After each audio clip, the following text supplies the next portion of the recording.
আমরা বলেছি যে আমরা কোরআন দিয়ে আজকে কোরআনের পরিচয় নিব। কোরআনকে জিজ্ঞেস করবো যে কোরআন তুমি তোমার পরিচয় দাও। আমরা কিছু প্রশ্ন করবো, দেখবেন কোরআন অবলীলায় উত্তর দিয়ে দিচ্ছে। আমরা যদি কোরআনকে জিজ্ঞেস করি যে কোরআন তুমি যে পৃথিবীতে এসেছো তোমার হিস্ট্রিটা বলো, কবে আসলা, কবে নাজিল হয়েছ? কোরআন বলবে শাহরু রমাদান আল্লাযী উনজিলা ফীহিল কুরআন, আমি রমাদান মাসে এসেছি, যেন তেন মাসে আসি।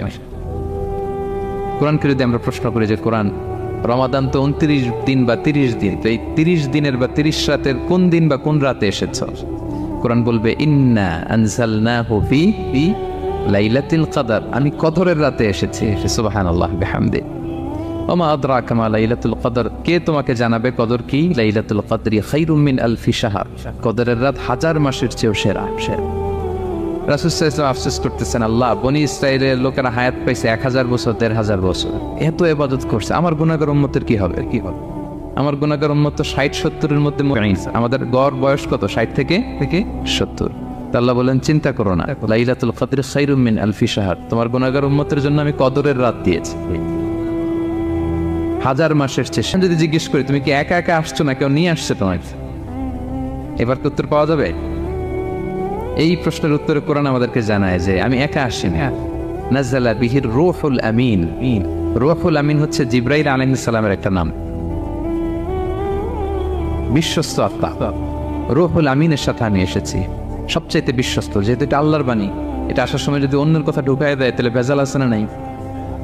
আমিন, বিশ্বস্ততার সাথে যে পৌঁছে দিবে, বাণী বাহকের কাজ করবে, এরকম সবচাইতে বিশ্বস্ত ফেরেশতা জিবরাইলকে দিয়ে আমি পাঠিয়েছি। তাহলে কোরআন একা আসে, সবচাইতে শক্তিশালী ফেরেশতা। জিবরাইল আলাইহিস সালামের লাহু সিত্তু মিআতু জানাত, 600 পাখা, 600 পাখা। সব নবীদের কাছে এসেছেন ওহী নিয়ে, এরকম একজন ফেরেশতা দিয়ে কোরআনকে পাঠানো হয়েছে। এবার যদি জিজ্ঞেস করি যে কোন ভাষায় তোমাকে নাজিল করা হয়েছে বলো, আছে এটা কোরআনে? কোরআন আমাদেরকে জানাচ্ছে ইন্না আনজালনাহু কুরআনান আরাবিয়ান লাআল্লাকুম তাআকিলুন, নিশ্চয় আমি কোরআনকে আরবি ভাষায় নাজিল করেছি যাতে তোমরা বোঝো। সুস্পষ্ট আরবি ভাষায় এই কোরআনকে আল্লাহ তাআলা নাজিল করেছেন।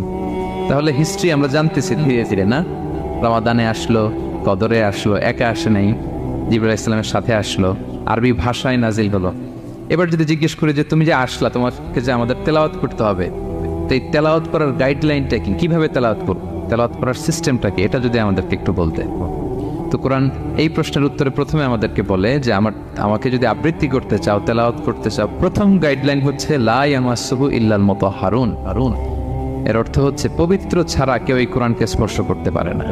যদিও এটা দিয়ে লাউহে মাহফুজের কথা বলা হয়েছে, ফেরেশতাদের কথা, কিন্তু বিষ্ণু বলেছেন লা ইয়ামাসসুহু ইল্লা তাহির, পবিত্রতা ছাড়া কোরআন ধরা যায় না। তাহলে কোরআন তেলাওয়াতের প্রথম গাইডলাইন কি? পবিত্রতা, ওযু করতে হবে।